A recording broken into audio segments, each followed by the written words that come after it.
Welcome to C-Suite Elevated, the podcast by Broadview Talent Partners, where we talk about what truly defines leaders and what it's like to lead at the highest level. Today, I am joined by Candace Read with Wardrobe Therapy, and I'm going to let Candace tell you about her wonderful background and what she does. But I am elated to be here today, Candace, to talk all things. We're going to talk about executive expression. So, in the talent search world and just in HR and in organizations, we often talk about executive presence. But today we're here to talk about something just slightly different. Executive expression. So it is more of the outward expression, right, of who you are as a leader and as an executive. And there are times when executive presence, I think, is used as a filler. It's a filler for I prefer another candidate, one candidate over another, because one candidate just feels right or has executive presence. And it's hard for people to really name it and talk about it what it is. and define what it is. I've seen it, show up in many ways. And there are times when I prefer not to use that term because I feel like it is a way to screen people out. But executive expression is something different, right? And so let's start, Candace, tell the audience, tell our listening audience kind of who you are, what you do, and the role you play here at Wardrobe Therapy, and a little bit, of course, about wardrobe therapy, and then let's jump into it. Okay, perfect. Well, first of all, thanks so much for having me. It's been a long time in the making, so I'm glad we were able to finally make it happen. Yes. But actually, my name's Candace Read. I am a Southern transplant now here in the Midwest. I grew up in a small town in a more of a kind of like creative background. I grew up as a dancer, always loved clothing, costuming, all of that good stuff. And just as life kind of evolves and you make different evolutions, I went from desiring to work in the nonprofit world to wanting to actually work in fashion. And so that wasn't a part of like my linear plan, but it kind of was a piece of my story that I could never get away from. And was doing a lot of freelance styling in college and just finally landed on like, okay, I think I'm actually supposed to take up space in this industry. And that's actually what brought me to Columbus is Columbus was still a really growing retail capital at that time. And so I felt like it was a lot easier for me to make a path here than being in New York and LA or Chicago. And I think that's worked out. I was lucky enough to find a job when I moved here. I've been with Wardrobe Therapy for going on 9 years. Oh, wow. Yeah. So I've lived in Columbus for 10 years. I've been with Wardrobe for 9 of those. Uh-huh. And I started out as a stylist. And in my time here, I've grown to a couple of different leadership roles. And I now hold the title of our women's style director. But we're a small styling firm. Actually, not small. We're growing quite rapidly. But we're a team of stylists who really believes in the power of dress, helping people kind of showcase the best versions of themselves and using that with clothing. And so that's a big part of the work that we do and we champion here is like, how do we make you become the best version of you? Right. And I know Candace and I met when she started styling me for some special events and for some work events as well. And you've actually styled a number of our placements now that I have referred replacements to some of our candidate placements to you and to Wardrobe Therapy as they elevate and look to elevate their look and style and grow into the leadership roles that they have moved into. And I won't shout them out on the podcast. We'll let them shout themselves out when we post on social. But it's just been a joy for me to work with you because every time I walk out in something or show up in something that Candace Read has put me in, I feel put together and I feel I have no worries about what I look like. And I focus 100% on what I'm doing and showing up and being in the moment and representing my company as well, which is important, right? It's like the mission accomplished. Mission accomplished. That's what the work of a good stylist is to do, is to create all those, remove all those barriers. Yes. And essentially allow you to show up as the best version of yourself. Now, before we get into, we are going to talk about seasons and clothing and all of the things. Let's first talk about just the element of that maybe, people may be sitting with stylists That sounds like something I hear, the people at the Oscars or the Yes. people at the award Hmm. season, their stylists put them in the clothes Yeah. and the jewelry and so forth. So talk about accessibility Yeah. of a stylist Yeah. and how one might come to work with a Yeah. stylist. I mean, I think a big way to think about it is just like there are different types of attorneys, there's different types of stylists. And so, like in the world that we are most used to seeing from an entertainment culture perspective, those are celebrity stylists. And there's a lot of interesting details at play, a lot of contracts and logistics and brand partnerships. Whereas Mhm. on our side, we are truly personal individual stylists where we're showing up and we're working with everyday people. And so, just like a personal trainer might be accessible or a nutritionist might be accessible, we very much see it as the same. One of the things I love about wardrobe therapy is that like we have a stylist at different price points, different kind of Mhm. introductory rates. So there's always someone there to like meet your need. But the accessibility, it's there. If you Mhm. choose to Mhm. prioritize that investment, Mhm. it's there and it can be made possible. And one of the things I was always really passionate about and loved from like my onboarding with wardrobe therapy. Elizabeth, our founder, always championed this. A good stylist can work with any budget. Yeah. You Yeah. know, like That's right. if you listen to the people and you hear what their need is and then you put it with their budget, like we should be able to do that work. And Mhm. so I Mhm. think like it's this cool collaborative relationship with the client Mhm. kind of guiding and the stylist leading, and then we get to find those things that they need. So it's That's right. very accessible. It's just a choice, Yeah, is what it it's boils just a down to. choice. Yeah. Well, I will tell, our listening audience, if you walk into the beautiful wardrobe therapy space, if you live in the Columbus Yeah. region or the Central Ohio market, or you choose to come visit us here, it is a beautiful space. When you walk in, the moment you walk in, you feel comfortable and um, at ease. Mm-hmm. And the moment that you walk into your room, as they prepare your room, go to their, follow them on social media, Wardrobe Therapy, and follow Candace on Instagram and probably all All of the the things. things, Yeah. but certainly on Instagram, they have some video of rooms. I have a room on Yes, there you do. that was the most special room this fall. And I will just tell you that you will know that it is worth it. Mm-hmm. And again, price point, you work at different price points, and I've seen people have things from very, like kind of the lowest, Yeah. level. I've seen the stylist here, filming their shopping experiences at all price points. Yeah. So it is an investment. And so, as we start thinking now about executive expression, it's how leaders show up, how they want to be, because you're read when you walk into the room. Yeah. It doesn't matter. It just you are. Yeah, Yeah. when you just are, and the people can't help themselves. None of we all do it, no matter what we think. And you start thinking about that presence in the leadership circles, and people start, wanting to. I want to look like that person or Mhm. emulating, but you also have to find your own style. So, Candace, talk from your perspective, right? How you define executive expression, and then Mhm. talk about some of this, get us into some of the staples you need, both men and women, Yeah. right? Need in Yeah. wardrobes. I wanted you to talk a little bit Yeah. about trends. All that You good do stuff. that, you and Ben do that, splurge or save, Yeah. which I love. Again, on your Instagram and on your reels. But talk about that a Yeah. little bit, and then some what we might see, Yeah. for this spring. Yeah, when I was reflecting on this, like executive expression, like what's kind of my interpretation of that, I thought of it more as like it's all of those intangible things that we can't speak of that are expressed outwardly. Mm-hmm. So thinking about like someone who, yes, they have confidence, but it's like palpable confidence, it's tangible, you can feel it.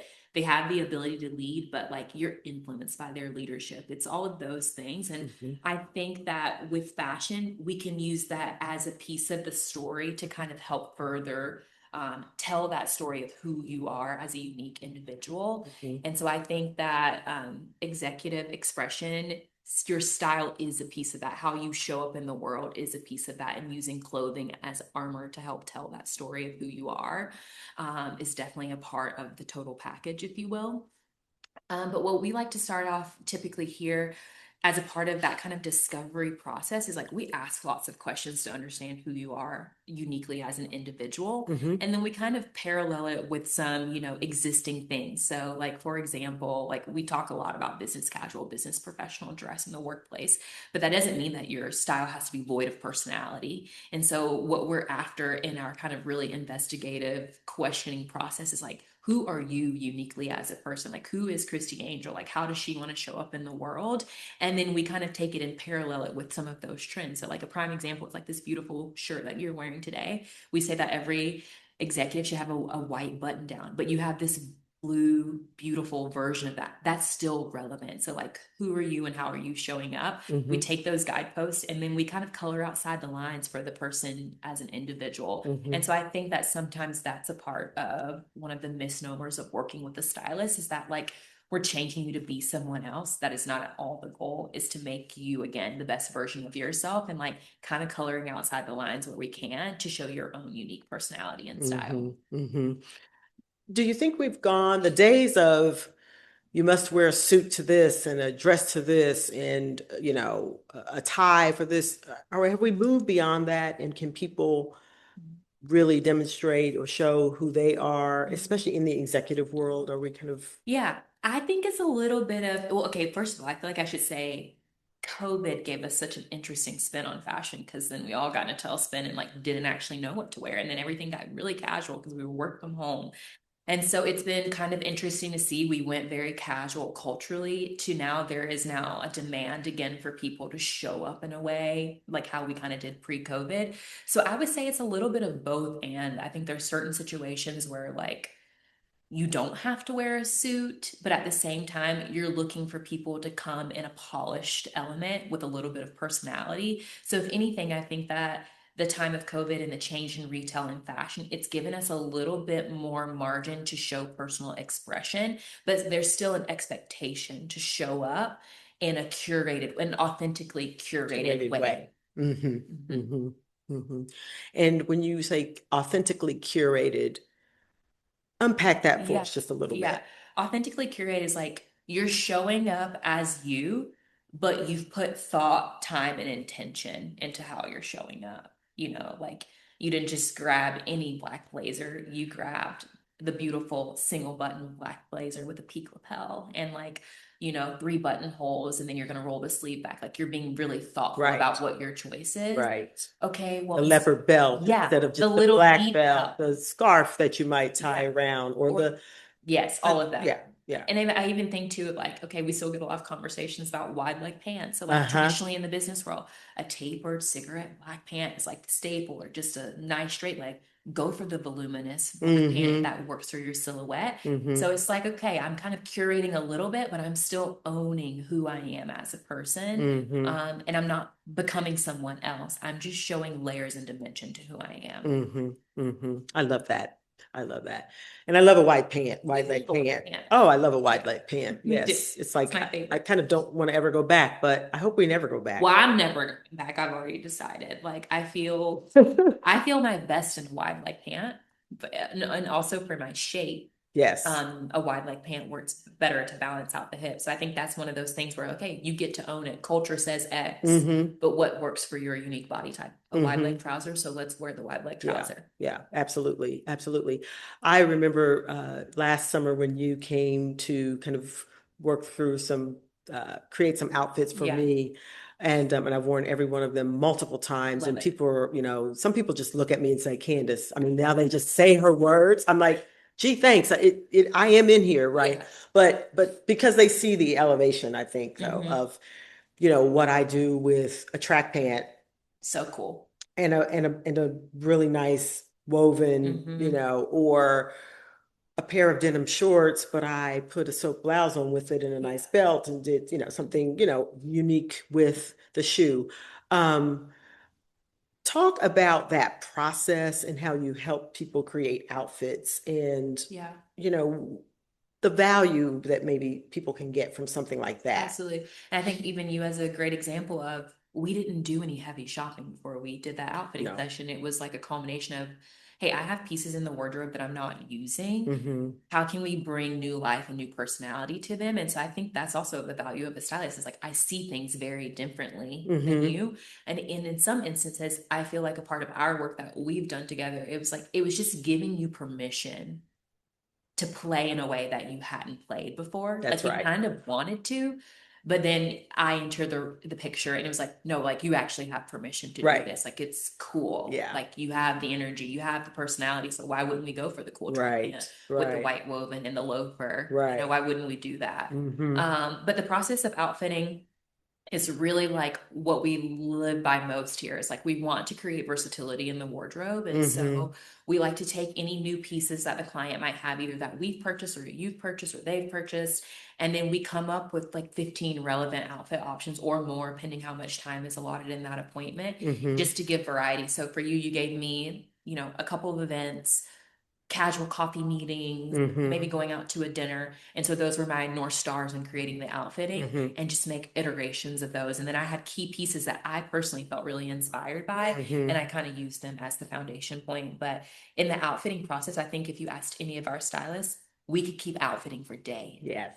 Yes. days. Like Yes. that is truly the magic. Yes, a lot of upfront costs to kind of get going, Mm-hmm. but we're shopping with the thought that like we should be able to make this work when the Right. time's over. Right. Hmm. And I think for, again, our listening audience, some of that is using the clothes that you have. Yeah. I also think you work through okay, tell me, show me what your favorite dress, your favorite jacket or Hmm. blazer or suit for gentlemen, slacks, etc. But you also take a look at things and say, okay, well, this needs a little Tweak. attention or Hmm. tweak, and it makes all the difference Hmm. again in how you feel and look in your clothes. Now let's switch from, so we're an executive search firm. We Yeah. are placing leaders all of the time in roles. Usually it's a C-suite role, Hmm. but not always, Yeah. but most of the time, 90% of the time, it's a C-suite role. And we have people who they're stepping into their first executive role, and Hmm. we have people who are just stepping into a very different role. We also have candidates who are stepping into perhaps they're moving from California to the Midwest or vice Hmm. versa or somewhere else, right? Hmm. So, that culture and that community, there's a Yeah. difference, right? I'm on the Yeah. Yeah. West Yeah. Coast versus I was Absolutely. on The the East vibes are Coast. different. The vibes are different. Yeah. I'm going to live in the South versus I lived in the Midwest, Yes. even a Chicago To to Columbus. Hmm. Columbus. And, how would you, I would say, prepare, an executive? Let's talk first about the new executive. So how would you kind of start working with a new Yeah. executive on their Yeah. executive I find expression? that also oftentimes it's like the new executive or like the emerging leader. Mm-hmm. That's typically where you're doing the most amount of work kind of upfront. Mm-hmm. It's just to really to get they understand the role that they're pursuing, but to get their head wrapped around that it's like it's a total body expression. Mm-hmm. And so oftentimes it's really just anchoring the wardrobe, getting back to the basics. Like let's remove all the noise surrounding clothing and let's get back to the foundational basics that we believe everyone should have and Mm-hmm. your style personality and how are we marrying those two together Mm-hmm. to kind of help curate and I don't want to say a persona because I think that we inherently think persona means that it's like a counterfeit, Right. but like we want your wardrobe to match the title or the job that you're pursuing. Right. We want it to command attention. Right. We want it to say, hey, I take ownership of how I look. Mm-hmm. Hey, I believe that dress is important, Mm-hmm. not only for how I'm perceived when I walk in a room, but how it is as armor for the day. Mm-hmm. And so we're trying to kind of coach through that language and get them to see that like style, when used correctly, is a very powerful tool. Mm-hmm. It's Mm-hmm. another great thing to have in your tool belt, and you Mm-hmm. can use it to kind of further cultivate how you want to be perceived or how you want to show up in a room. And so I Mm-hmm. think it's a little bit of mental work and then providing physical clothing to kind of help marry that process in the Mm-hmm. full. Mm-hmm. And then what advice do you give that leader who is, more senior in their career, but they are just elevating into a new C-suite role, or perhaps they've moved from, the COO, and now they're the CEO, something of that sort. So then I feel like it's kind of like what we were just talking about. Sometimes when they're just transitioning in a role, it's giving people permission to grow and to blossom of like, hey, this once served you for a really long time and it served you well. It's no longer serving you. What is the next iteration of you? You know? And really just giving people permission to say, okay, I can try new things. Okay, I can try a wide leg pant, like that's okay. Oh, I can do more of a printed sport coat instead of the traditional navy. It's just giving them permission to color. Yeah. And I listened to this fantastic podcast by like a Lincoln executive, and it talked about the idea of like, there's part of our career when it's kind of like fluid intelligence it's a part of our skill set, and then it's crystallized. And so I think when people kind of crystallize into these roles, or just like kind of moving chairs, if you will, there gets to be a new expression of who you are. Right. And so rather than trying to remain the same, just adopt and embrace this newness that you're given the opportunity to kind of share with the world. That's right. So I feel like it's just a lot of coaching of like, hey, like this is a new season. So let's let the wardrobe reflect that. So let's talk now about the staples you need to have in your wardrobe. Okay, yeah, I have our little list here. Okay. Yeah. So staples, we live by something that we call the foundation card. We think these are just like great basics that everyone should live by. And again, it's like it doesn't have to be this exact thing. You can color outside the lines and find your version of it. Okay. And oftentimes, like I just had a client to come in. She's kind of evolved and is taking on some new responsibility at work. I think SVP role. And like, I use this as the list. She was like, I don't know what I need. I'm like, we're going to use this as the list. And then I kind of made it her personality. So I use this as my star. But I mean, a great blazer is essential. And again, you're going to find one that resonates with you. Maybe you're more classic and you like it to be very structured like a Kate Middleton, or maybe you're a little more Gwyneth Paltrow and you want it to be a little more relaxed. Like we'll find that version of it for you. A trouser pant that could be worn together or it could be matching. But I personally like to disrupt and I like them to be separate. Yes. For me, it kind of just gives this creativity in this room to be like, okay, these things don't necessarily go together, but they can go together. It's like a mental check for me. A go-to cardigan, a classic white woven, or stop at the cardigan. Okay, cardigan, yes. Crew neck or V-neck, doesn't matter. It's going to be dependent upon shape. Okay.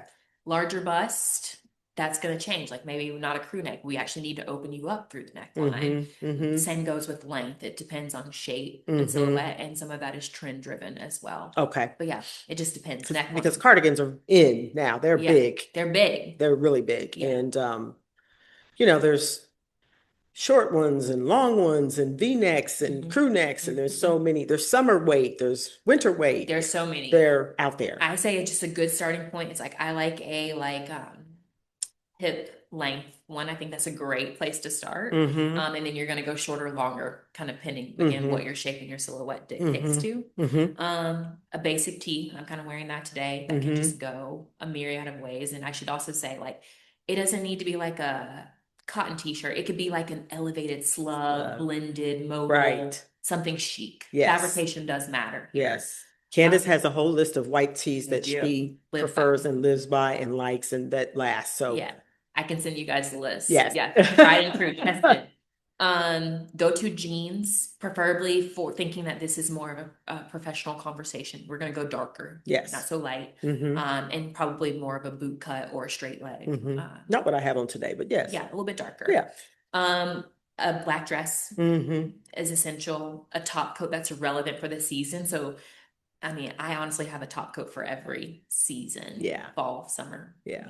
All of them. Black dress, sleeveless, long sleeves, short sleeves, doesn't matter. Doesn't matter. I should say, in Ohio, where we have like a 4 season, you might have 2, honestly, that can kind of translate. Okay. And sleeve is going to depend on what your comfort level is, where you are age-wise, and like what you feel good in. Like some people don't want to show their arms, so we're going to go for a longer sleeve or a half sleeve versus like, hey, I'm good with layering, so we're going to do a sleeveless preference. You still have autonomy here. Yes. To choose what you like. Yes. A neutral heel, and that can mean something different for everyone. Yeah. Truly, like your neutral heel could be like a good black go-to. Yeah. Or for women of color, like that could be like a more of a chocolate brown. Like that's going to be dependent upon preference, skin tone, and a bunch of other details. Heel height. Heel height. I mean, like 2 to 3 inches. Yeah, for work. For work. Yeah. I mean, I feel really good in a 2.5.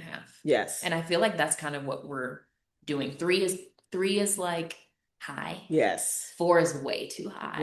Right. For work. For Yes. work. Yeah. And COVID also changed that. It gave us permission to like, hey, we don't need to wear a tall heel. Right. For it to be seen as feminine. Right. And like, beautiful. Right. Like a short heel is appropriate and actually much more comfortable in many instances. Yes, especially when you're not sure. I always find when I'm going to, especially when I'm on site with a client and I haven't been on site with them before, I worry, where am I going? How far am I going to have to walk? I take a lot of tours of facilities and client sites. And so that no more than 2.5, but usually I stick around the 2, even a kitten heel, sometimes just a ballet flat, because I know I'm going to be walking, a warehouse floor, and then I'm going to go to perhaps a child care center. I mean, we do a lot of nonprofit work, and I want to see where where the impact is made.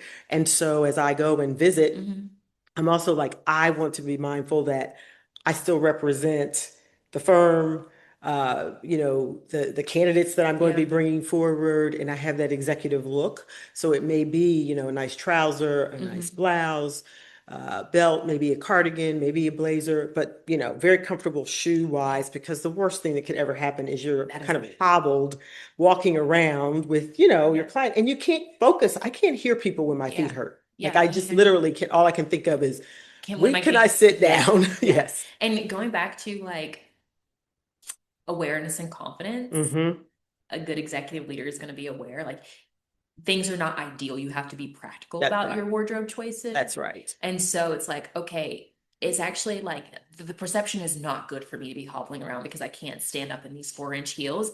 They would much rather me be in a lower heel and be able to stay on task for the day and to be able to see all the spaces. Absolutely. That's a much more practical, functional choice. Like clothing needs to be functional. Yes. And I've had some visits where I was warned, you're going to be walking several, miles around town to look at some of our sites. And I wore a very nice sneaker. Yeah.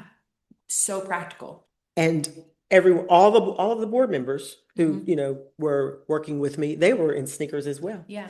And it felt very comfortable. I was, a little nervous about it at first. And, when you tell someone, well, I'm just going to, wear sneakers, I mean, my mom would have been like, oh my gosh. But, it was a nice, very nice pair. And they were appropriate for the outfit, and my feet were comfortable the entire day. On task. Yeah, so I could stay on task. Yeah, I think that's another big one is like there's so many ideal fashion choices or style choices to make.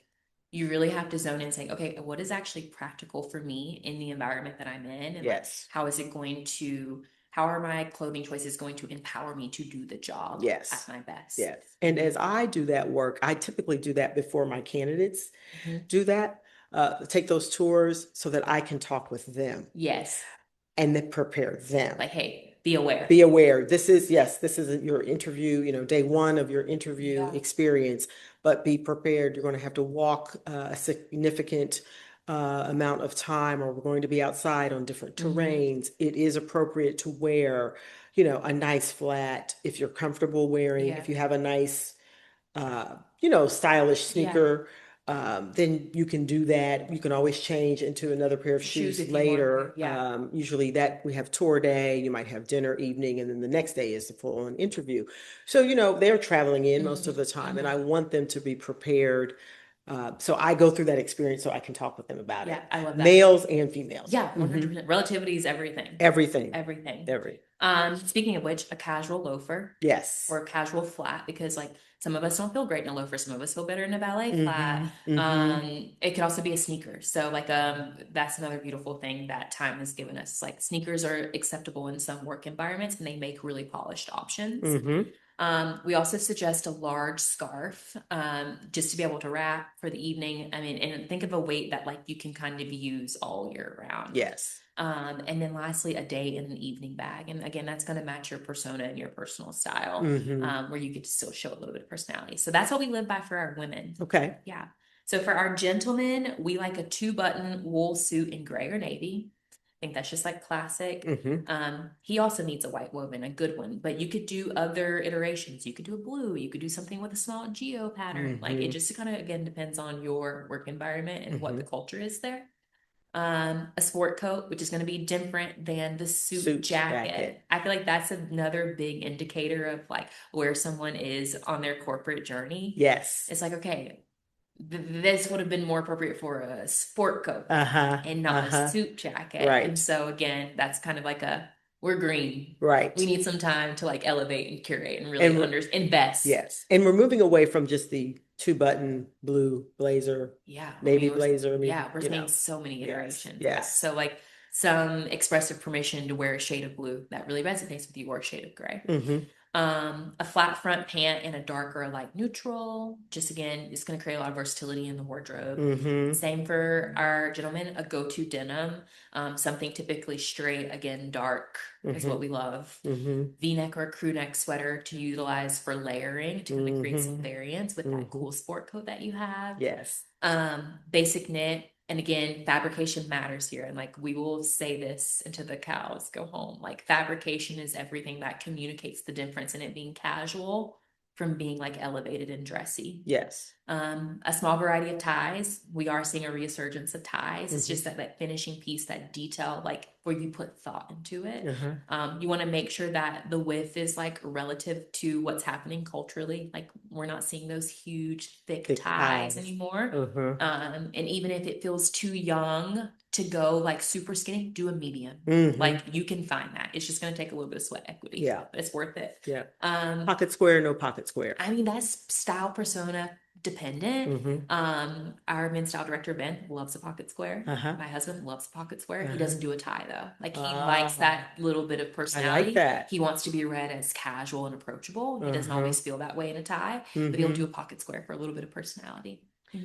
What about the evolution of the 3/4 zip for men? I mean, we love a 3/4. I love a 3/4 zip. Yeah, layered underneath a sport coat. Yes. So good. Oh, it looks so good. I mean, we would say for men, it's just not to be afraid of layering. Yes. And then I would bet my bottom dollar that Ben would say, feedback often is, I don't want to be hot. Well, there's so many different fabrications where you can get the weights that you need for them to be breathable. Right. And then you can remove your sport coat when you're in your office for the day. So it's kind of like, it gives you versatility to move about your day. And you could also remove the 3/4 zip or the sweater if you were going out for evening. Yeah. As long as your shirt. As long as you have a nice fitted shirt. Absolutely. Right. You felt comfortable in 100%.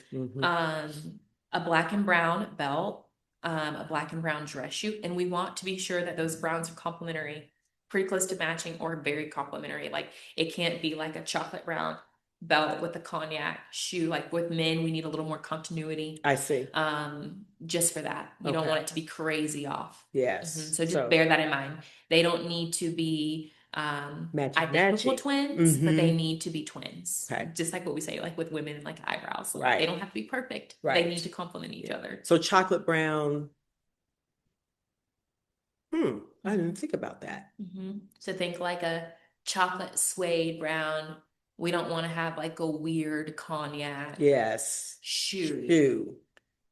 You want it to have a darker shoe, which you can even wear browns with blacks. Or there's so many great brands, like a brand that we love here is Magnani. They do this like beautiful whiskering that has a little bit of that dark color in it. So then like you can make that work. But you might need some guidance in that. And that's where you would get a stylist to kind of help you with. Like, if you don't want to deal with those nuanced details, let's get someone to help you, and then you don't have to think about it anymore. That's right. They'll tell you which shoe goes with what belt, and you're taken care of. Yeah. Okay. And then lastly is a dress sneaker. This is I feel like especially important for our gentlemen. We've seen shoes evolve so much, and now sneakers are very appropriate in the workplace. We're not talking about an athletic trainer, but a dressy sneaker that you can wear to the office. Something clean, probably a nice solid sole, like white sole on the bottom, particularly like in a black leather, cognac leather.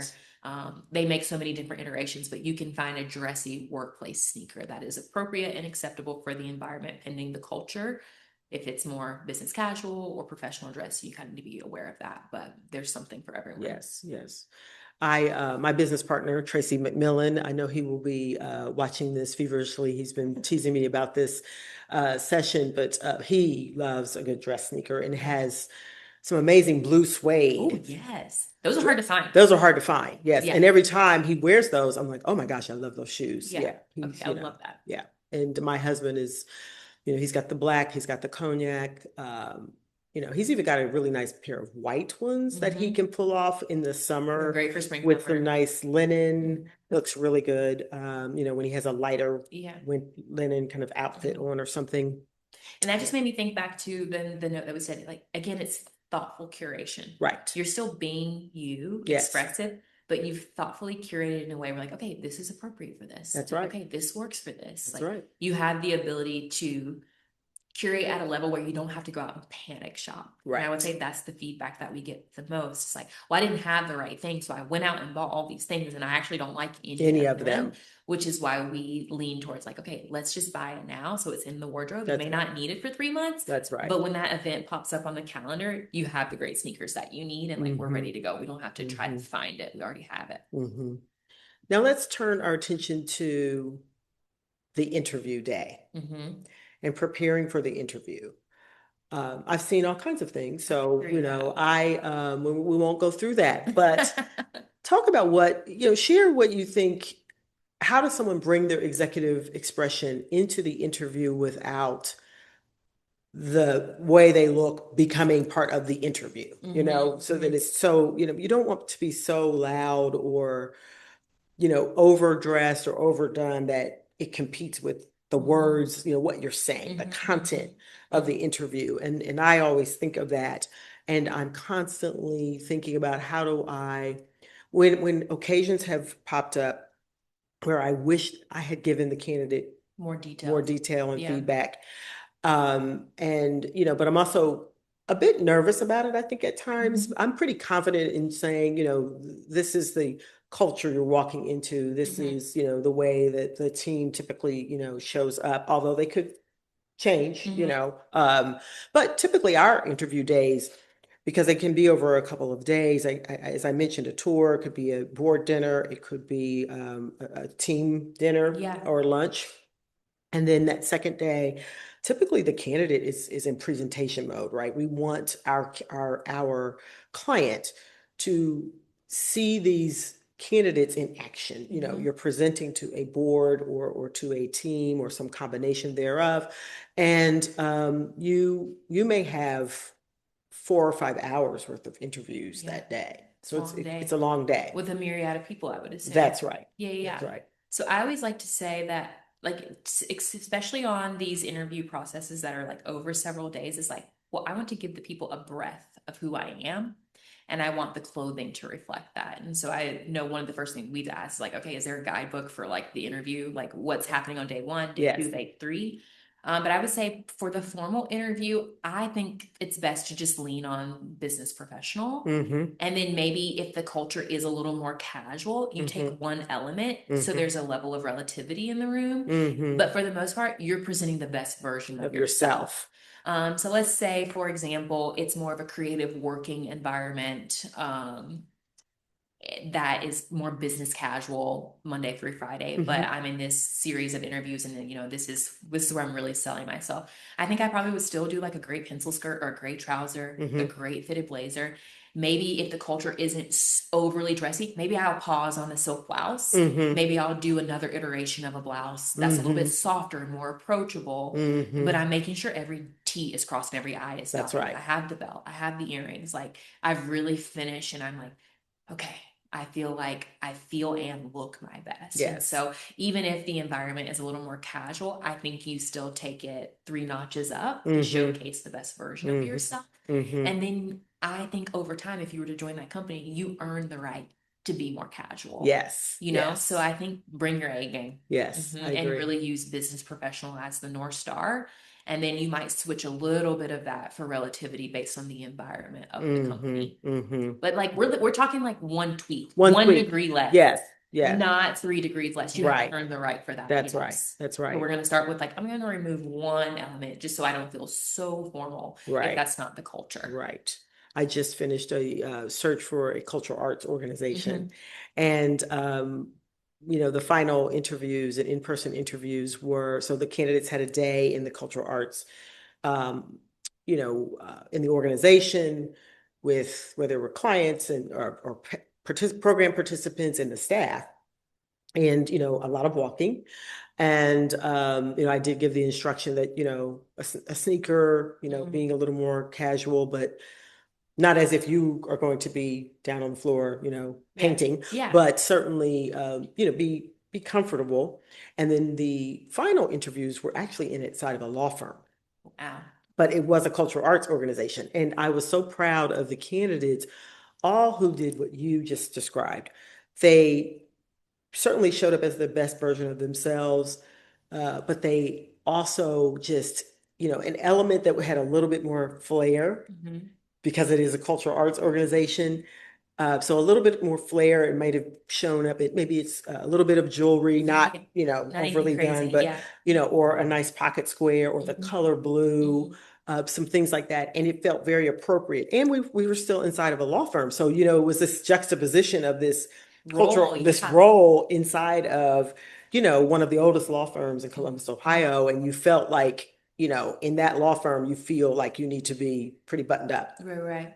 But it was they did a You beautiful did a great job, and job. we have a beautiful outcome. And by the time people listen to this, they'll know Oh, who that's so exactly who exciting. we're Yeah, I talking love about. that. But yeah, I was very proud of how people Yeah. showed up, and And people asked a few questions. And to your point about like kind of what we were chatting about earlier, like what is executive expression? It's adaptability too. Like your ability to adapt. And I think that like wardrobe is a great way to showcase adaptability of like, Yes. okay, well, I know that this job is going to be way casual, but like, I need to be adaptable in this moment. I'm showing up for board members, stakeholders. I need to show them that I can really flex in any environment. I can be relative to any room. Yeah. And I think that wardrobe is a visual way to communicate this kind of like internal attribute that you might have. And speaking of flexibility, oftentimes the executives, there's you have your internal, your daily wardrobe, but you have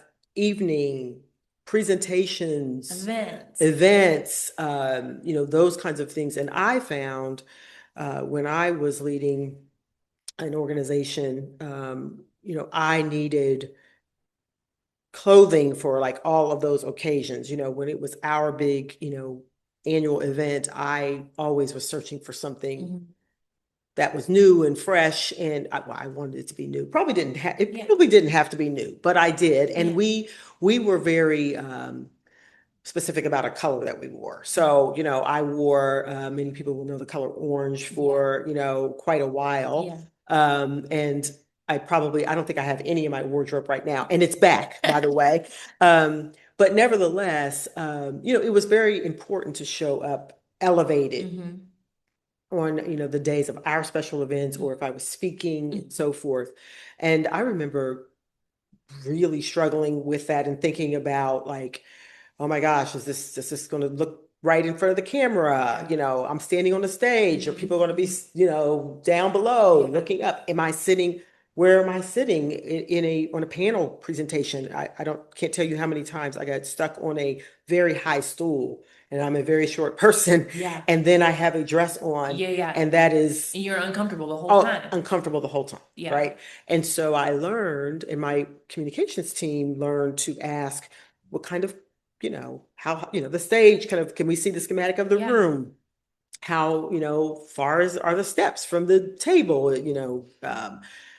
What kind of chair will she be sitting in? Because there are also chairs, because when you're shorter in stature, you're way back and your feet dangle, so just all of those things. Those details. But also just in what I had on, it always mattered. And I tend, I remember the first time you put me in something for a panel, and it was a flared pant and a white t-shirt and that white blazer. And you were like, because when you cross your leg and that pant and these shoes, and I was like, we get some movement. Yeah. It was everything to me. And I was like, how can I be this old and just have learned this? But talk a little bit about, our executives who are also making that transition and have to be flexible. And sometimes your day, it goes from morning until night. Mm-hmm. How do you how do they Mm-hmm. prepare for that and prepare for that even in Yeah. their own wardrobe without spending a fortune? Yeah. I automatically go to I think of the show that was on Netflix called Madam Secretary. Yes. And like she worked with a stylist and she had a small assortment of things that were out the office. But when you even think about Elizabeth McCord's wardrobe, she had a very like foundational wardrobe that allowed her to ebb and flow.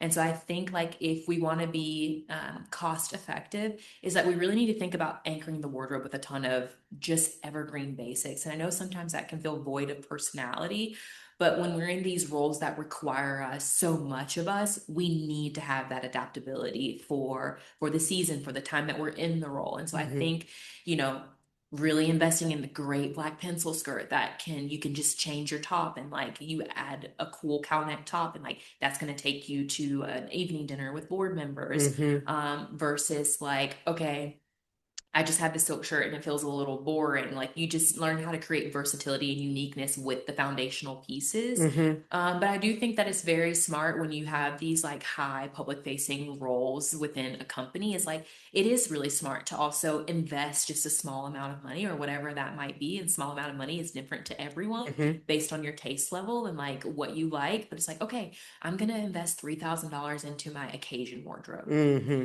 And so in my Mm-hmm. occasion wardrobe, instead of just a black pant, I want a black palazzo pant that Mm-hmm. can really go a bunch of different places. I'm Mm-hmm. gonna do a cool tuxedo blazer. Mm-hmm. And then we kind of are gonna pair it back to all these other foundational pieces that you Yes. have. So I think it's thinking clearly about versatility Mm-hmm. and then maybe specialize in a couple of key pieces that Mm-hmm. could be used in a myriad of ways, but are occasion focused to kind Yes. of give you more life. So I Yes. would say that that is the solution for that.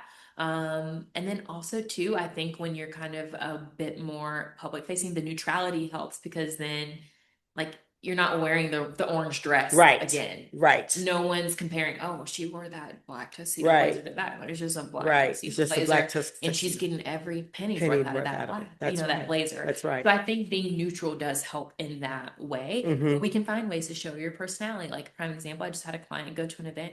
We added a really cool brooch to the jacket, but she's gonna wear that jacket again, and Yes. she's not gonna have The that brooch, and it's brooch. gonna read completely different. So That's right. this is where the power of styling and Mm-hmm. accessories come into play. Mm-hmm. They can make that black tuxedo blazer look drastically different than how Mm-hmm. you wore to the event 3 weeks ago. That's right.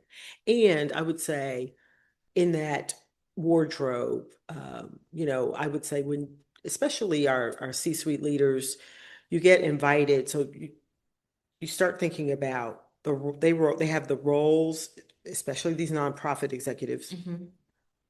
when they are going to be representing their organization, front facing their event, fundraising or speaking, etc. But then you also get invited to numerous Yeah. black tie and galas and those kinds of things, and attend in your role. And so a good, you know, gown, Mm-hmm. evening dress for a man, perhaps A gray investing in a suit. great suit. Mm-hmm. Doesn't have to be a tuxedo, but you may want, if you find yourself going to a Yeah. lot of It's black worth the tie things, investment. it's worth the investment Yeah. because the rental always reads as the rental. I Mm-hmm. think Yeah. there are some good ones out there, but Yeah. you Also, know, too, it's like why you already have this role with incredible responsibility. Why add more stress? right, Yes, there's an upfront investment cost to right. getting the great black gown or the great, 3-piece black suit or whatever Hmm. iteration that is. But the mental tax of like, you know that you have the suit that you need for the 10 events that are on the calendar. You're just going to change the shirt and the Yeah, tie and you're done. exactly, Like that, exactly. you're creating ease, which Yes, is really the goal in the wardrobe. Like we right. have enough forethought and foresight to Hmm. create ease where like you get to just show up. Just show It's up. already him. Right. We don't have to do that in the 11th hour. We That's don't have right. to beg a tailor to do that for That's you. right. It's already done. That's right. And, Mm-hmm. work the room with ease is kind of the way I Mm-hmm. think about it, and confidence, Yeah, right? Because 100%. you're there, you have to work the room, you have to greet people, you have to say, you have to sometimes catch up with people, you have to, again, you're representing your organization. So I always have, here are my no's for these kinds of Okay, tell things. me.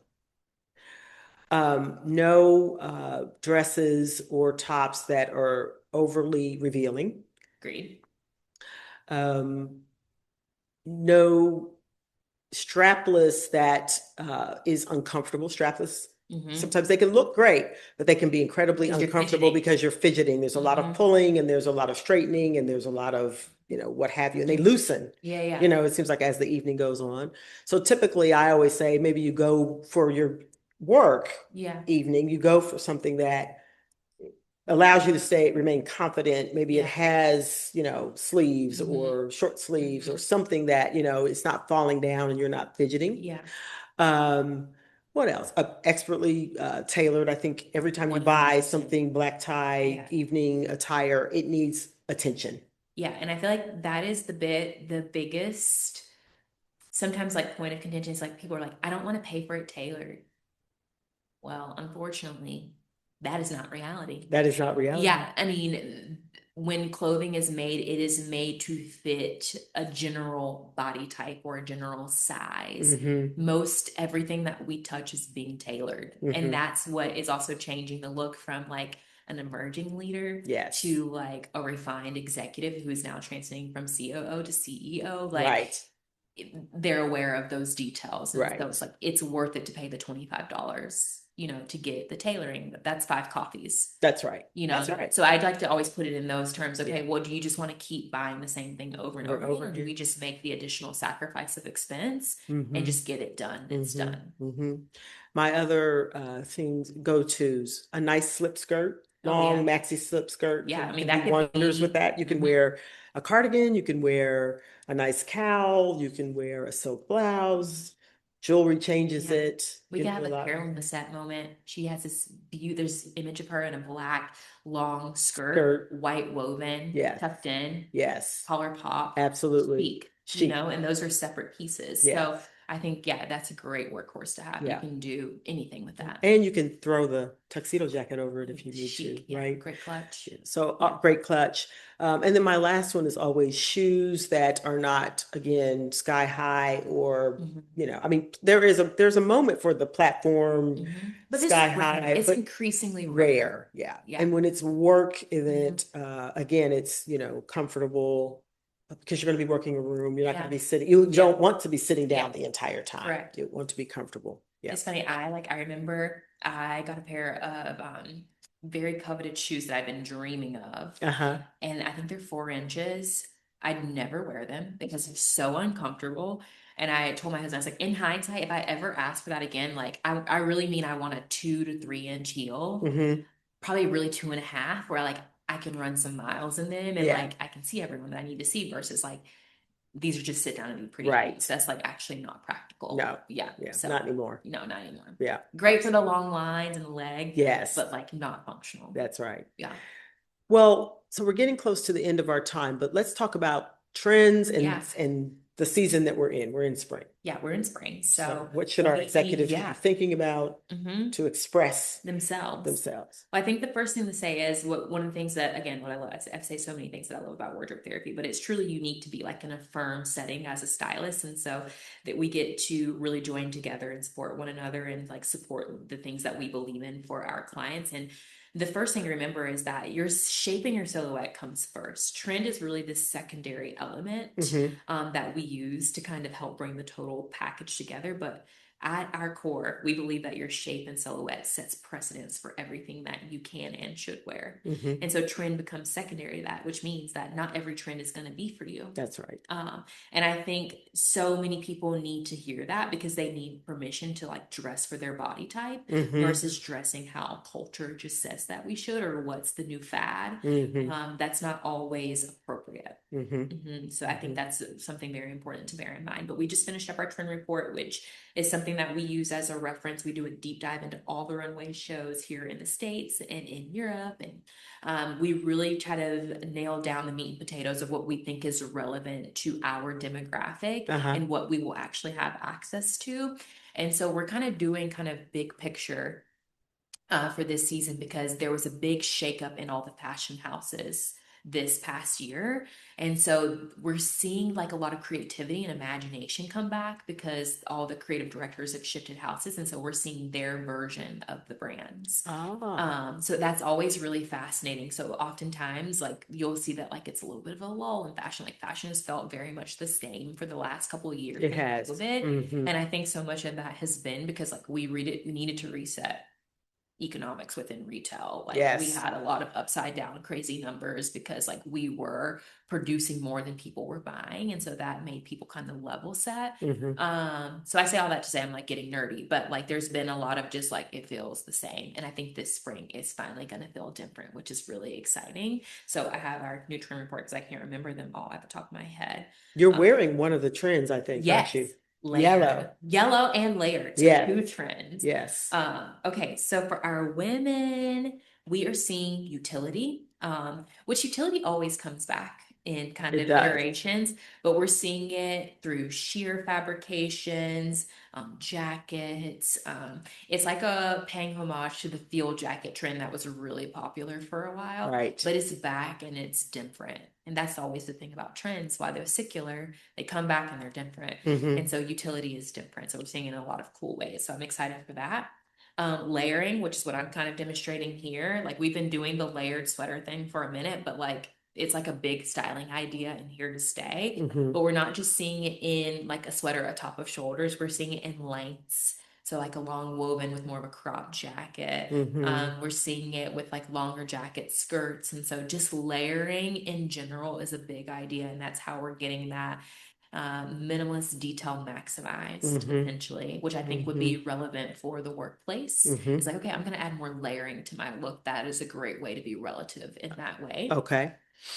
In terms of a detail fringe every day, I think historic the fringe has been around for a it while. has, but like it has been around for a while, but now it's like, okay, we're embracing it every day. We're not Oh, reserving fringe for this brand occasion. event, Ah, hat day for us, right. or fill the table. It's like, okay, a little bit of fringe on your skirt. That's appropriate. A little bit of fringe on the bottom of your suede jacket. So we're really seeing it embodied as an everyday detail, a lot like shortly after I go back to COVID because it feels like such a like historical like mile marker and Right. like changing. But we saw glam every day. So the idea Yes. of wearing satin and silk and Yes. like sheer, like it became an everyday nod. Yeah. Fringe is becoming the same. Okay. So I'm excited for that. And then volume.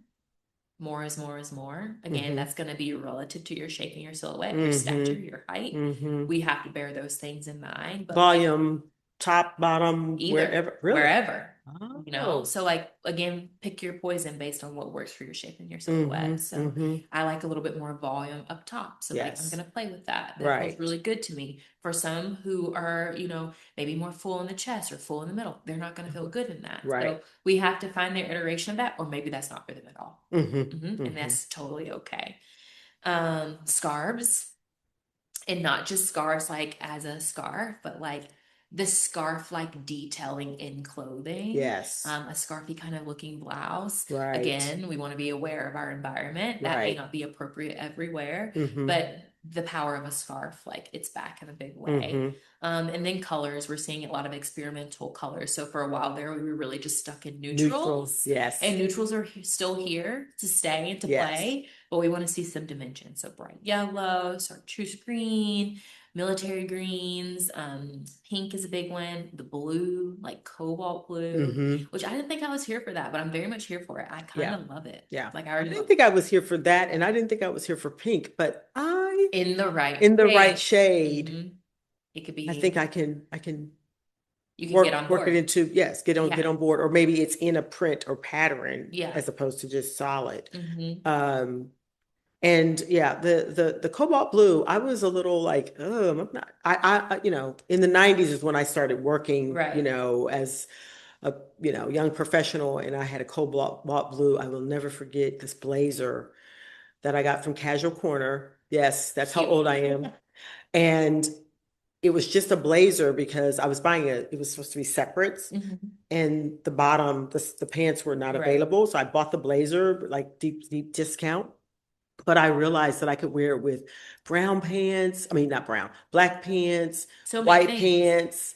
I wore that blazer. I think I wore it until it was threadbare because I Yeah. wore it You loved it so so much. I much. loved it because it fit me Mhm. so well, and it was great. I loved to wear it with like a just a black. I remember a black. I had a little black turtleneck, sleeveless Cute. turtleneck, and just black slacks, and You felt good. I did. Yeah. And I was a, 30 something, there, 30 maybe, young professional, but tooling around, as a legislative aide at city council. And, I had to attend meetings and Mhm. sometimes I was representing, one of the council members. So I had to feel good and show up Right. as my best self Yeah. that back then. Yeah. I didn't have those words, but Essentially the that same cobalt thing. blue blazer got me through that. It gave you some miles. It did. So when I saw it come return, I was like, am I going to do that again? Is Yeah. that, but I think I could do it. Yeah.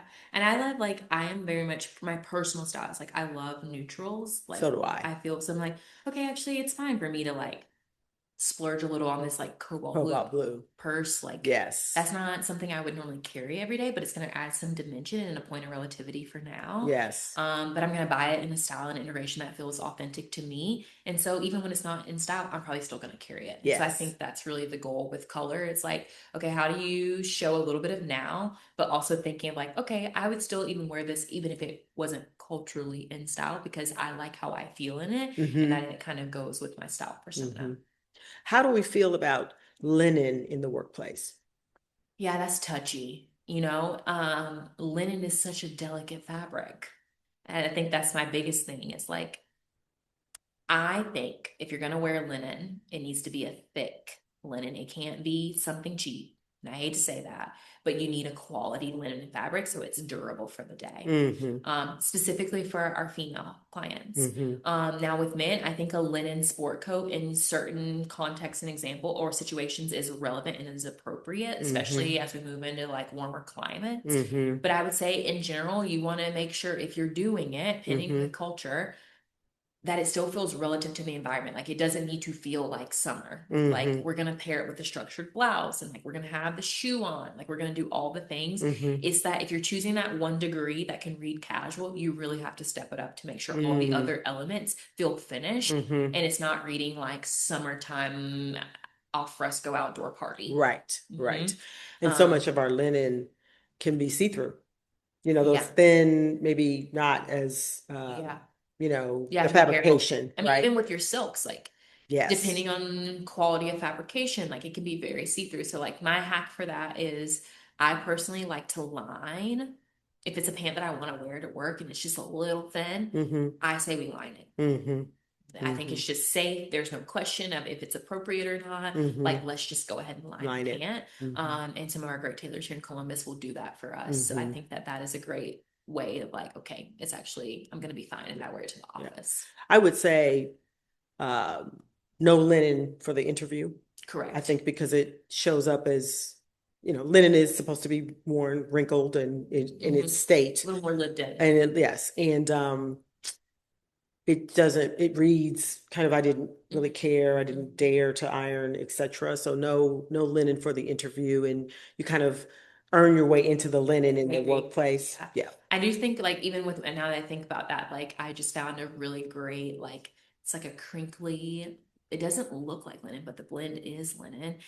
It's a blazer by Vince for a client and like it reads beautifully. Like it doesn't actually feel super casual. Like it feels like a little bit of a textural difference, Mm-hmm. but it's still very crisp. And even if it's slightly wrinkled, it still feels appropriate. So I would say this is where you have to get really nitpicky about Yes. fabrication and like this is where you phone a friend or you phone a stylist and be like, okay, is this actually appropriate in Right. the work environment Right. for my culture and environment? Right. Yeah. Open toes in the workplace and interviews. Not for the interview. No. Close it up. Close it up. We need to see a pump. Absolutely. Yeah. Or a sling back. Or a sling back. I'll take a sling Yeah, back. I love a sling back. I Yes. think that's fine. Yes. I think that that's just like we steer clear of that. And again, I think once you join the team, the company, you earn your way to being able to Right. do that, and you get a relatively pulse on what everyone else is wearing in that. That's true. That's true. So I think that's really key. The return of pantyhose. I mean, I'm Or kind of hosiery. yeah. I like it. I mean, I don't think I'm gonna like it for spring, summer. No. We're not gonna Too like it for hot. that. Too hot. But fall, winter, 100%. Mm-hmm. Like I love a black opaque tie. I also love a sheer tie, like a Yes. sheer hose with like a Yes. great black pump. I think that is so chic. Yeah, very classy. The key is going to be how we style it. And so Yes. for some of us who've already done this, you might need a second eye to like, Uh-huh. I don't want it to feel dated. I want it to feel Right. fresh. That's right. So like it's okay to do things again, but you might need a little bit of help from a friend, from a stylist Mm-hmm. friend to be able to dial into that. Like, okay, how do Mm-hmm. we do it and it feels relevant for now? Yeah. Mhm. Yep. Absolutely. Well, this has been so much fun. So Did we fun. miss anything? I don't think so. I don't think we I did. think we did all the things. So I think for those executives out there, as you're thinking about expressing yourself, um, you've heard some great tips today from Candace Read here at Wardrobe Therapy. And as Candace says, when in doubt, phone a friend or phone a stylist. Please, please, please follow Wardrobe Therapy on Instagram, LinkedIn, and all those other social media channels. Are you on TikTok? I don't know if No, you we're are not or on not. TikTok. Yeah, but that's probably not the We're like, right. let's be more honed in. That's Yeah. right. That's right. But please follow Candace and follow the Wardrobe Therapy brand. They are certainly here in the Columbus region, but can work outside of the Columbus region Yeah. as well. And I highly, highly, highly recommend them. And I know that they have helped me through some times when I've needed some emergency. I need styling today, tomorrow, next week, but certainly have helped me hone my wardrobe for my executive expression. And it is always a pleasure to wear something that has been styled for me. And you have taught me. You've Yeah, taught me a absolutely. lot. And I always feel confident and comfortable, and it allows me to get through my day, really focus on those of you out there, my clients, and our candidates who we are looking to place in their next great role. And as we look for those next great leaders. This has been another version of C-Suite Elevated. Candace, thank you for being here. We look forward to talking with you all later this year. Thanks a lot. Bye-bye.